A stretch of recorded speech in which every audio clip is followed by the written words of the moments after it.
My channel कुछ बातें। आज है फ्राइडे और अभी टाइम हुआ है 7।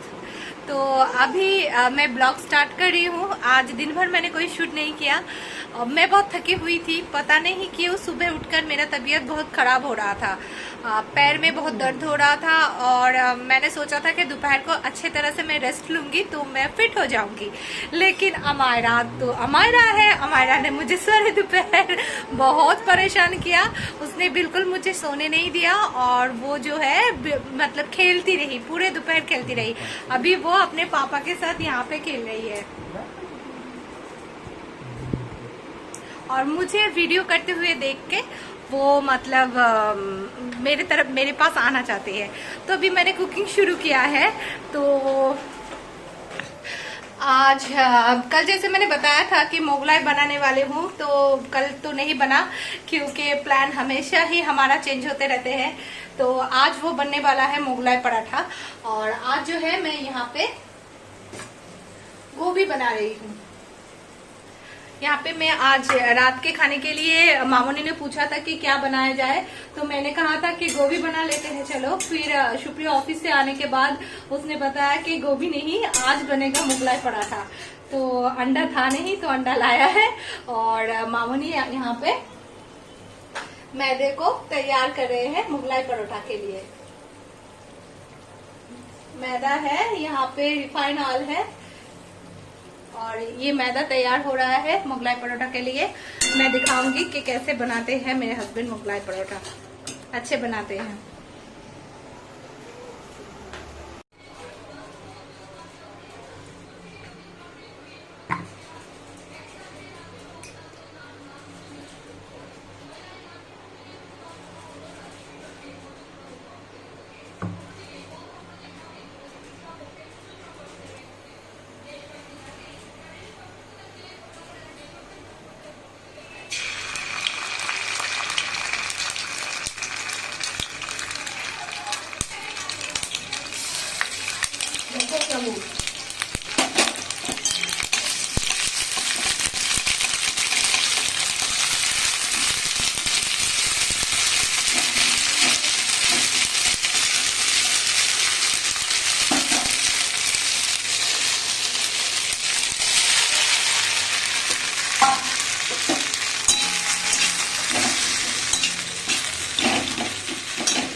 मसाले के अंदर ऐसे अंडे तोड़कर देना पड़ेगा, जो मिक्सचर हमने बनाया है।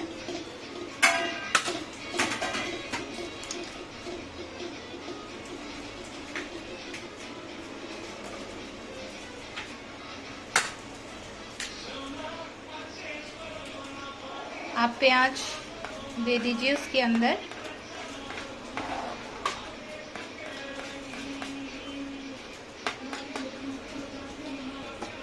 आप अच्छे तरह से अंडे, वो मसाला जो हमने बनाया और प्याज, तीनों को अच्छे तरह से फेंट लीजिए।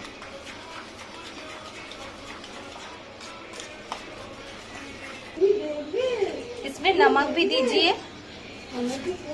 हरी मिर्च पहले देना भूल गए थे, इसलिए हरी मिर्च काट रहे हैं। हरी मिर्च देने के लिए।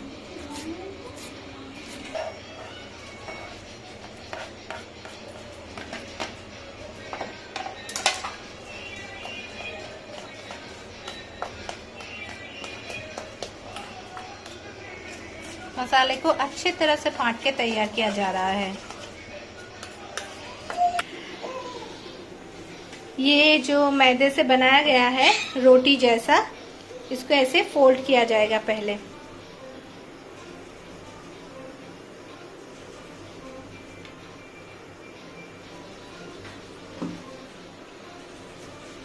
अब जो ये मिक्सचर है ये बीच में डालिए।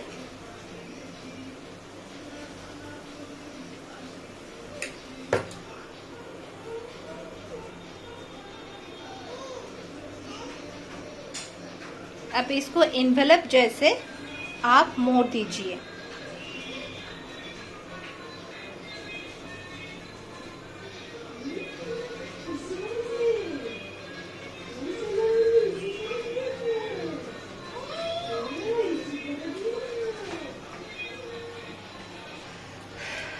फ्राइंग पैन चढ़ा दिया है, ये गरम हो गया है। अब इस पे सफिशिएंट आपको, मतलब ये डीप फ्राई जैसा होगा, तो आपको इसमें आप कढ़ाई पे भी कर सकते हो, फ्राइंग पैन पे भी कर सकते हो। मैं फ्राइंग पैन लिया हूँ और इसमें आपको सफिशिएंट रिफाइंड ऑयल डालना पड़ेगा। ऑयल को हम थोड़ा गर्म होने देंगे, उसके बाद ही हम ये मुगलाई परोठा को फ्राई करेंगे। मैं नहीं कर रही हूँ, ये पूरा जो खाना बन रहा है ये मेरे हस्बैंड बना रहे हैं। हाथ देखकर ही पता चल रहा होगा, मैं सिर्फ वीडियो करने में हेल्प कर रही हूँ। जब तेल गरम हो जाए तो आप गैस को पहले कम कर दीजिए, उसके बाद ही आप पराठे को छोड़िए।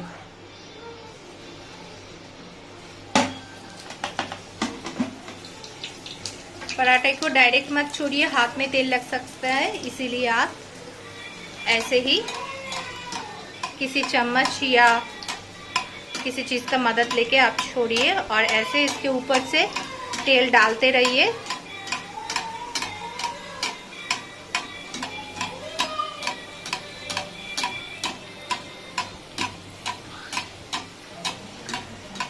आपको थोड़ा पेशेंस से काम लेना होगा, क्योंकि ये धीमी आंच में ही होगा, क्योंकि अंदर भी पकना चाहिए। तो थोड़ा सा पेशेंस रखिए, धीमी धीमी करके बनाना चाहिए। दूसरा भी तैयार है, इसमें अभी बस मसाले डालना बाकी है। सेम प्रोसेस, दोनों साइड से आप पहले इसको मोड़ लीजिए।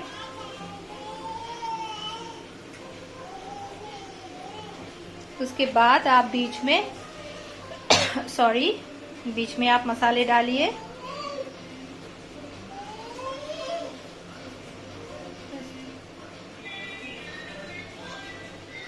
मसाले को थोड़ा सा स्प्रेड कर दीजिए।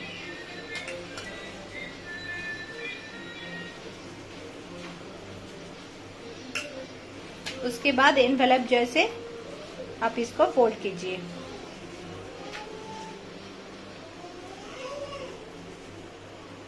और चारों ओर ऐसे मोड़ना पड़ेगा हाथ से दबा के, ताकि ये खोल ना जाए।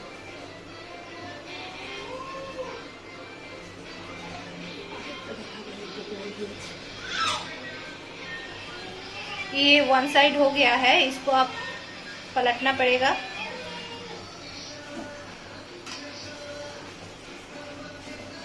ऐसे ही रेड करके फ्राई कीजिए।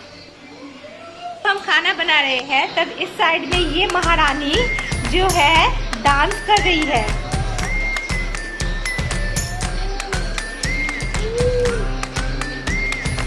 क्योंकि टीवी में गाना चल रहा है, तो ये महारानी यहाँ पे डांस कर रही है और मुझे देख के हाथ बना रही है, क्योंकि उसको इसमें नहीं बैठना है, उसको गोदी में चलना है। अमायरा, अमायरा। दूसरे वाले भी हम डाल दिए। बस इसी तरह से बन जाएगा हमारा मुगलाई पराठा। आप लोग भी घर में ट्राई कीजिए और कैसा लगा आप बोलिएगा जरूर। बन गया हमारा मुगलाई और इसको हम सैलेड और यहाँ पे सॉस है, इसी से खाने वाले हैं। Thank you hubby. हेलो दोस्तों, जैसा कि आप देख रहे हो मैं तैयार हो गई हूँ और अभी बज रहे हैं 12:30। अभी हमें निकलना है। अभी बाहर बारिश हो रहा है। हमारा प्लीज उसका हाथ मत लगाओ, हमारे यहाँ पे आओ मम्मी के पास। तो वो मेरे बैग को हाथ लगा रही है। तो हम लोग दोनों ही रेडी हो गए हैं, हमारा भी रेडी हो गई है और हम जा रहे हैं अमायरा का वैक्सीन देने। आज उसका वैक्सीन का डेट है, फ्लू वाला वैक्सीन है, तो उसे लेके हम लोग जाएंगे।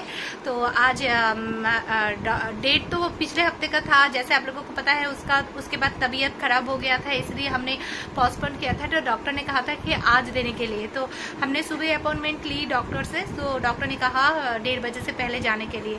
तो हमने सारा काम निपटा के अभी जाने के सोचे हैं। और अभी बारिश भी हो रहा है, देखते हैं अभी निकलते हैं। चलिए,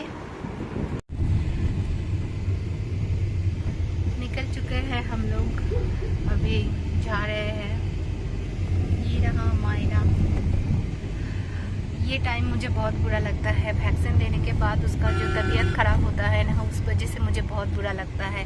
मतलब उसको बुखार, थोड़ा सा तो बुखार आता ही है और मतलब वो कैसे हो जाता है थोड़ा सा, इस वजह से मुझे बहुत परेशानी होती है।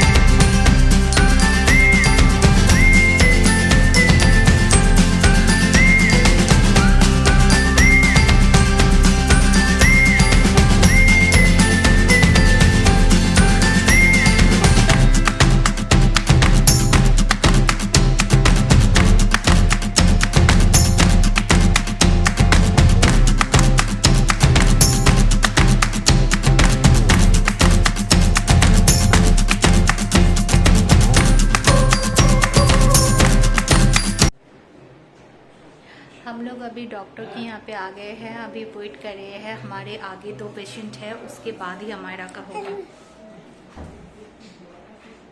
हमारा हमारा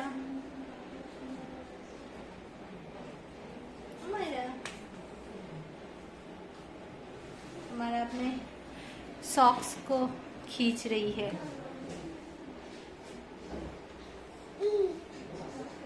हाथ मत लगाओ, किसी चीज में हाथ मत दो। मम्मा, हमारा अच्छा।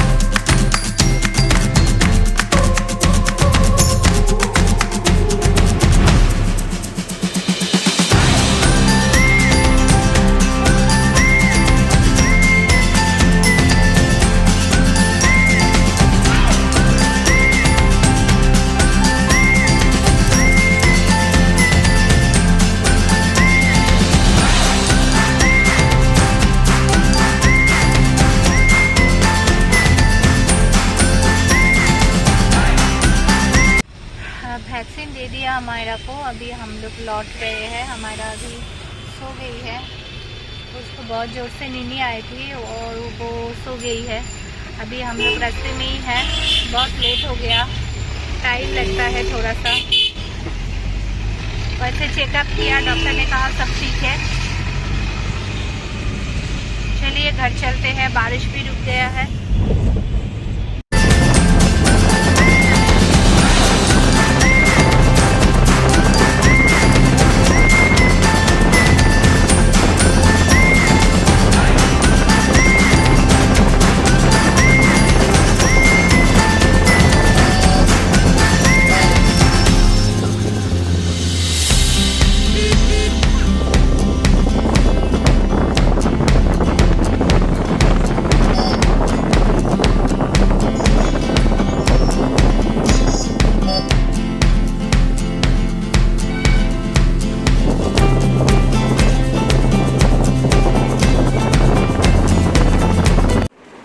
लौट आए हैं घर पे, अभी अभी आए हैं। आकर अमायरा का ड्रेस हमने चेंज कर दिया है। अमायरा अभी खेल रही है और अभी हम लोग अपना ड्रेस चेंज करेंगे। एक बार मतलब शावर तो लेना ही पड़ेगा, बाहर गए थे तो देखते हैं, ये कंप्लीट कर लेते हैं। मामूनी शरबत बना रही है तो शरबत पियेंगे। अभी बज रहे हैं 3:30। तो अमायरा आज रोई वैक्सीन देते वक्त, लेकिन ज़रा सा ही रोई, इतनी ज़्यादा नहीं रोई, क्योंकि जब भी आज एक ही इंजेक्शन था, जब भी इंजेक्शन लगाया डॉक्टर ने ऐसे बोला कि अरे मेरा बच्चा, ऐसे करके बोला, और अमायरा उसी तरफ देखने लग गई और वो भूल गई रोना। तो उसको और ज़्यादा रोना नहीं है, मतलब हम दोनों को ही मतलब आश्चर्य हुआ कि हमारा इंजेक्शन देते वक्त कितने रोती है, आज इतनी ज़्यादा रोई क्यों नहीं। उसके बाद ही तुरंत मैं उसके पापा की गोदी में थे जब उसको इंजेक्शन लगा रहे थे, तो उसके बाद ही मैंने जाकर कहा अरे मेरे बच्चा आ जा मेरे पास, मेरा बच्चा ब्रेव बच्चा है, ऐसा बोला। तो वो हंसने लग गई और वो गोदी आ गई। तो डॉक्टर ये देख के कहने लगा कि ये बहुत ब्रेव बच्चा है, बहुत इंटेलिजेंट है। और बस अच्छा लगा कि हमारा को इतना ज़्यादा तकलीफ नहीं हुआ, लेकिन अभी लग रहा है कि उसका बदन जो है थोड़ा सा गर्म है। हो सकता है, डॉक्टर ने कहा है आज क्रोसिन देने के लिए। तो अभी मैं आई हूँ, अभी मैं चेंज कर लूँ, फीड करवा दूँ, उसके बाद ही मैं उसको क्रोसिन दे दूँगी। हाय दोस्तों, अभी टाइम हो गया है 4:30। अभी मैंने चाय पी ली है और बस आके डॉक्टर के पास से आके हम लोग थोड़ा सा रेस्ट नहीं लिए, बस बैठ के बातें ही कर रहे थे। अमायरा के बारे में ही बात कर रहे थे। मतलब वो इतनी ज़्यादा मतलब परेशान कर रही है ना, और उसको इंजेक्शन लगा है, उस जगह पे कोई दर्द मतलब होगा ये सोचकर हम उसकी पैर जो है उसको नहीं हिला रहे हैं, लेकिन वो उठ के उसको खड़े होना है, उसको मेरी ये पलंग के जो रेलिंग है उसे पकड़ के खड़ा रहना है, सारे काम उसे करना है। और इतनी ज़्यादा क्रॉलिंग कर रहे हैं, मतलब क्या बताओ, आज ही उसको सब कुछ करना है। मैं कह रही हूँ कि हमारा थोड़ा सा एनर्जी बचा के रख, बच्चा अगर बुखार आ गया तो मुश्किल हो जाएगा। लेकिन वो तो हमारा है, बहुत ज़्यादा परेशान कर रही थी। तो इसीलिए उसके पापा उसको थोड़ी देर बाहर घुमाने के लिए, मतलब ऐसे ही टहलने के लिए लेके गया है बाहर, मतलब यही बालकनी में, बाहर तो कहीं नहीं जा सकते। आज मुझे कुछ चीज़ ना बहुत बुरा लगा। मैं हमेशा से कहती रहती हूँ कि कोरोना की वजह से हम सबको अलर्ट रहना चाहिए, और सब मास्क पहन रहे हो तो मास्क प्रॉपर तरीके से पहनना चाहिए। आज बाहर जाके मुझे बहुत बैड एक्सपीरियंस हुआ। सब मास्क ना नाक के नीचे से पहन रहे हैं, यहाँ से मास्क लगा रहे हैं, और यहाँ पर मतलब नाक बाहर है।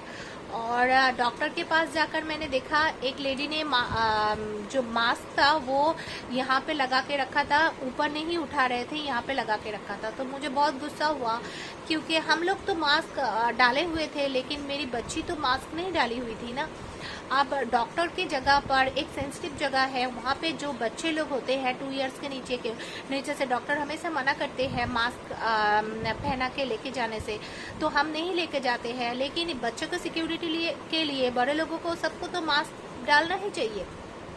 तो वो लेडी थी, उसने मास्क नहीं लगाया, और मास्क मतलब वो हटा के, मतलब लगाया तो था यहाँ से लगा के यहाँ नीचे की तरफ, ऊपर नहीं उठा रहे थे। तो मैं गुस्सा हो गई और मैं अमायरा को लेकर दूसरे रूम में चली गई। तो एक मम्मी थी वहाँ पे, उन्होंने बोला कि ऐसा कैसे कोई मास्क, मतलब आप कैसे यहाँ पे ऐसे मास्क नीचे रख के रह सकते हो, यहाँ पे बच्चे लोग हैं, आप सिक्योरिटी तो देखना चाहिए। उस लेडी का तो कोई मतलब उनको तो कोई आता जाता नहीं है, वो ये कान से सुना, ये कान से निकाल के बाहर कर दिया। मतलब कोई बहुत एटीट्यूड वाली थी। और फिर मैं उसके बाद ही मेरी टर्न आई, मैं डॉक्टर के पास चली गई, और मैंने डॉक्टर के पास जाके मैं भूल गई, मैंने बस हमारा कि खाना पीने के बारे में ही पूछने लगी, क्या क्या देना चाहिए, क्या क्या नहीं देना चाहिए, ये सब, और मैं भूल गई उस लेडी के बारे में बात करने में। तो जब मैं बाहर आई तो दूसरी जो लेडी थी, जिन्होंने कहा मतलब प्रोटेस्ट किया, उन्होंने कहा कि आपने बताया अंदर जाके मास्क के बारे में। मैंने कहा नहीं, मैं बोलना भूल गई थी। क्योंकि कैसे नहीं बोला, मैं अभी जाके बोलूँगी। कि डॉक्टर आपके यहाँ ऐसे कैसे आ सकते हैं, आपके असिस्टेंट देख रहे हैं और यहाँ पे सीसीटीवी भी लगा हुआ है, तो कैसे नहीं बोल सकते। हमारे बच्चे लोग जो है वो बिना मास्क के घूम रहे हैं, तो बच्चे लोग के प्रोटेक्शन के लिए तो बड़े लोगों को मास्क डालना ही चाहिए। तो बात तो सही बोली, मुझे भी बोलना चाहिए था। कोई एक क्यों प्रोटेस्ट करे, मुझे भी करना चाहिए था। बाद में मुझे रियलाइज़ हुआ मैं भूल कैसे गई, और एक्चुअली मैं भूली, मतलब मैं जब अंदर चली गई गुस्सा थी, लेकिन मुझे अमायरा का वैक्सीन चलेगा यही मेरे दिमाग में था। और मैं कभी भी अमायरा का जब भी वैक्सीन देते हैं बचपन से, मैंने कभी भी उसको गोदी में नहीं लिया। एक ही बार लिया था कॉलोनी में, जब वो बुरी इंसिडेंट हुआ था। बुरी इंसिडेंट मतलब आप लोगों को नहीं पता है, तब मैंने ब्लॉग शुरू नहीं किया था, तो मैं बताती हूँ उसके बारे में। तो इसीलिए मेरे वो सब कुछ दिमाग में चल रहा था, इसलिए मैं मास्क के बारे में बोलना भूल गई थी डॉक्टर को, लेकिन बोलना चाहिए था, ज़रूर बोलना चाहिए था। तो मैं तो बस डॉक्टर से अमायरा के खाने पीने के बारे में ही पूछने लगी, और वो सारी चीज़ मुझे मतलब इन्फॉर्मेशन कलेक्ट करके मैं चली आई इंजेक्शन लगा के। तो सो सॉरी कि उस लेडी के साथ में नहीं दे पाई, लेकिन आगे से अगर मैं प्रॉमिस करती हूँ, आगे से अगर कभी भी मैं बाहर किसी को बिना मास्क के देखूँ और मतलब ऐसे इरेस्पॉन्सिबल हरकत करते हुए देखूँ तो मैं प्रोटेस्ट करूँगी।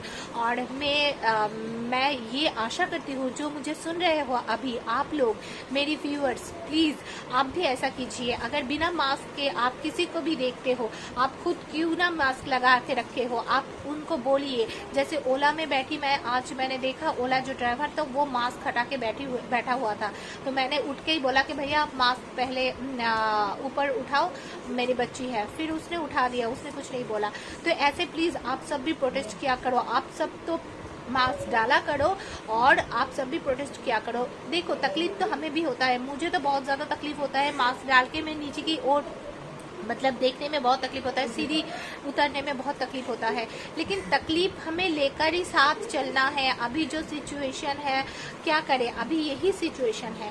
तो आप लोग भी, मैं आशा करती हूँ कि आप लोग भी मुझे प्रॉमिस कीजिए कि अगर आप लोग बाहर ऐसे किसी आदमी को बिना मास्क के देखेंगे तो ज़रूर बताएंगे कि आपकी सिक्योरिटी के लिए, आपके बच्चों की सिक्योरिटी के लिए, या फिर हमारी जो आसपास के लोग हैं सबकी सिक्योरिटी के लिए ज़रूरी है।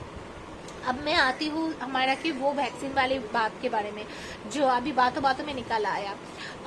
कॉलोनी में हम लोग हमारा का 10th वीक नहीं, मतलब एक वैक्सीन देने वाले थे, उसमें रोटा वायरस चलने वाला था और 2 वैक्सीन चलने वाला था, ठीक है। वो था हमारा का 3rd वैक्सीन, ठीक है। 2nd वैक्सीन, वो था हमारा का 2nd वैक्सीन, ठीक है।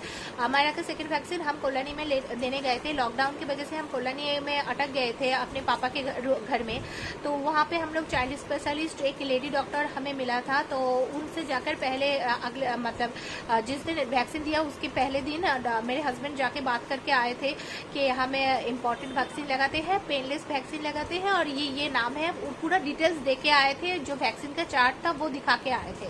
तो डॉक्टर ने कहा था हाँ ये सारे सब कुछ अवेलेबल है। प्राइस भी उन्होंने जो हमारे कोलकाता में लिया था फर्स्ट वैक्सीन की प्राइस भी उन्होंने सेम बताया था कि हाँ यही प्राइस है, यहाँ पे मिल जाएगी ये वैक्सीन, आप आ जाओ कल सुबह। तो सुबह गई, और कोलकाता में जब होता था ना, पहली बार वैक्सीन लिया था तब अमायरा को मेरी गोदी में नहीं दिया था। अमायरा को डायरेक्ट डॉक्टर ने बेड में सुलाकर डायरेक्ट डॉक्टर सिस्टर ने पकड़ी हुई थी और डायरेक्ट डॉक्टर ने इंजेक्शन लगवाया था। तो मुझे भी वैसा ही एक्सपीरियंस थी, तो मुझे लगा था कि शायद वहाँ पे वैसा ही होगा कि डॉक्टर ही देगी इंजेक्शन, लेकिन डॉक्टर ने मेरी गोदी में इंजेक्शन लगाया और अमायरा बहुत रोई। और पता नहीं क्यों अमायरा को बहुत डर लग गया कि मम्मा की गोदी में इतनी ज्यादा पेन हुआ तो मम्मा के पास नहीं जाना, तो वो मेरे पास भी नहीं आ रही थी बाद में। अब जब हम घर आए, घर आने के बाद उसको बहुत बुखार आया।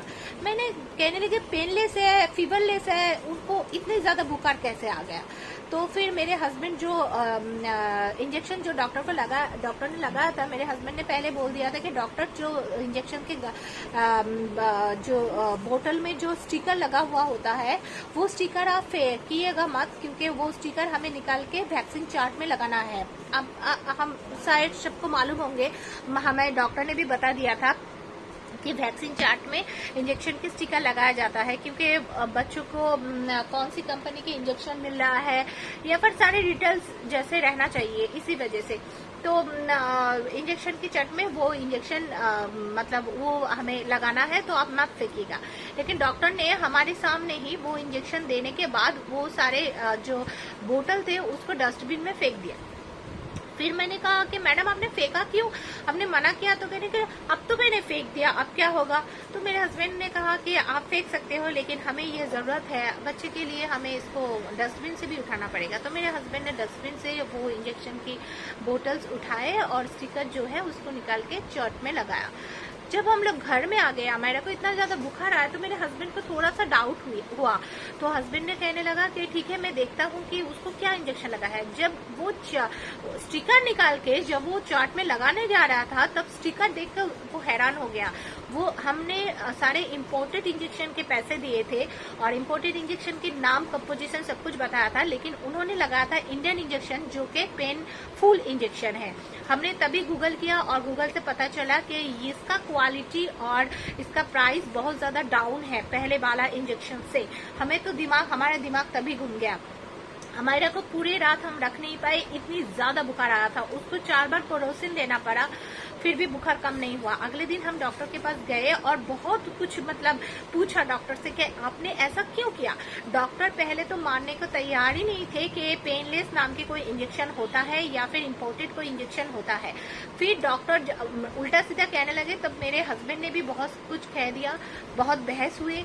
और लेकिन फिर हमने बहुत चिल्ला के सबको बोल के आए कि ये जो डॉक्टर है ये फ्रॉड है, ये पैसे लेगा। और डॉक्टर पूरा टेबल बजा के हमें बोलने लगा कि हमारे यहाँ तो इंजेक्शन दोगे तो इतना पैसा ही लगेगा। अरे मतलब क्या बताए, 5,000 की इंजेक्शन दिया, 12,000 ले लिया। ठीक है, एक मतलब इंडियन इंजेक्शन देकर आप इंटरनेशनल इंजेक्शन के प्राइस ले रहे हो। तो बहुत गंदी डॉक्टर है। मुझे बहुत मतलब बुरा लगा उस डॉक्टर को। वो एक लेडी डॉक्टर होके ऐसे कैसे किसी बच्चे के साथ कर सकते हैं। मैंने उसे बोला भी कि आपका मतलब how dare you touch my daughter, आपको कैसे मतलब आपने मेरे डॉटर को हमारे परमिशन के बगैर ये सारे इंजेक्शन कैसे लगाया। एनीवे चलो अब वो मतलब बीत गया, लेकिन वो टाइम बहुत ज्यादा बुरी थी हम लोगों के लिए। अमायरा को भी बहुत ज्यादा तकलीफ हुआ था। 3 दिन तक अमायरा का बुखार कम नहीं हुआ था। हम लोग बहुत ज्यादा सफर किए थे। तो इसी वजह से हम क्या करते हैं, जब भी डॉक्टर, एक ही डॉक्टर के पास से ही देते हैं कोलकाता में। डॉक्टर बहुत अच्छे हैं, बहुत सही है, इंजेक्शन लगाने की टेक्निक भी बहुत अच्छे है। और हम हमेशा पेनलेस इंजेक्शन ही अमायरा को देते हैं। जैसे जब अमायरा पैदा हुई थी, मेरी जो छोटो अंकल है और डैनी अंकल है, दोनों ने मुझे कहा था कि तुम बच्चों को पेनलेस इंजेक्शन ही देना, क्योंकि वो सही होता है बच्चे के लिए, इफेक्टिव भी होता है। देखो हमारा अभी इंजेक्शन लगा के आया है फ्लू का, वो कितने खेल रही है, वो कितनी मतलब एनर्जेटिक है। थोड़ा थोड़ा मुझे लगा कि बदन थोड़ा सा गर्म है। डॉक्टर ने कहा था कि आज एक बार क्रोसिन दे दो, तो मैंने अभी क्रोसिन दे दिया है। तो जैसे मेरे अंकल, छोटो अंकल, डैनी अंकल ने कहा था, तो उन लोगों की बात मैंने सुनी और इसका मतलब इफेक्ट हुआ। मुझे पता है, मैं देखती हूँ कि मुझे लगता है कि इफेक्ट है। तो और वो जो इंडियन इंजेक्शन जो लगाया गया था उसका मतलब काम तो सही होता है सबका, लेकिन एक होता है ना, मतलब हम क्या करते हैं, मतलब हमें ब्रांडेड कपड़े भी पहनने को मिलता है, हमें देसी कपड़े भी पहनने को मिलते हैं। हम ज्यादा से ज्यादा अपना कंफर्ट अच्छे के लिए ब्रांडेड कपड़े चूज करते हैं। इसका मतलब ये तो नहीं कि हम देसी कपड़े मतलब जो नॉर्मल सा दुकान में मिलते हैं वो कपड़े नहीं पहनते तो हर एक कोई है, लेकिन हर कोई अपना बेहतरी के बारे में सोचते हैं। तो डॉक्टर, हमें बस इंडियन या इम्पोर्टेड से कोई मतलब नहीं था, हमें ये मतलब था कि बच्चों को पेन नहीं होना चाहिए, बच्चों को बुखार नहीं होना चाहिए, इससे मतलब था। तो ये देखकर उन्होंने बहुत मतलब ज्यादा खराबी किया था हमारे साथ। ऐसे किसी डॉक्टर को करना नहीं चाहिए था। तो मैं रिक्वेस्ट करूंगी जो भी मेरी वीडियो सुन रही है और आप लोगों को भी अगर बेबी हुआ है या फिर होने वाला है, आप उनको वैक्सीन देने जा रहे हो, तो डॉक्टर से अगर आप पेनलेस प्रेफर करते हो तो डॉक्टर को आप बार बार पूछो कि आप इम्पोर्टेड दे रहे हो ना, आप पेनलेस दे रहे हो ना, ये बोलकर ही आप इंजेक्शन लगाओ। क्योंकि अगर आप पेनलेस प्रेफर करते हो और आपको पेनफुल इंजेक्शन मिल गया तो बहुत ज्यादा तकलीफ होता है। हम अपने बच्चों की बेहतरी के बारे में सोचते हैं तो इतना तो ख्याल रखना ही चाहिए। एनीवे चलिए, आज मैंने बहुत सारे कुछ बोल दिया, इतने कुछ बोलना नहीं था। चलिए हम कल के वीडियो में मिलते हैं। शायद से कल कुछ एक्साइटिंग होने वाला है, अभी से मैं नहीं बताऊंगी, हम कल बताएंगे इस बारे में। अगर सब कुछ सही रहा और मैं एग्जीक्यूट कर पाई तो चलिए कल मिलते हैं। और कल तब तक अगर आपकी ज़िंदगी में कोई प्रॉब्लम आते हैं तो उसे क्लीन बोल करते रहिए। Stay home, stay safe, stay happy, stay healthy and stay beautiful. Bye bye, हम मिलते हैं कल। तब तक मेरी वीडियो को आप लाइक कीजिए, कमेंट कीजिए और शेयर कीजिए। प्लीज़ कमेंट कीजिए, मेरे कमेंट भी खाली क्यों जाते हैं। बहुत लोग जो कमेंट करते हैं उनको तहे दिल से शुक्रिया कमेंट करने के लिए, और जो लोग कमेंट नहीं करते हो प्लीज़ कमेंट करो। मेरी इस वीडियो में मुझे कमेंट दिखना चाहिए। और प्लीज़ सब्सक्राइब करो, अपने फ्रेंड्स फैमिली में सब में से आप शेयर करो और प्लीज़ सब्सक्राइब करो। Bye bye.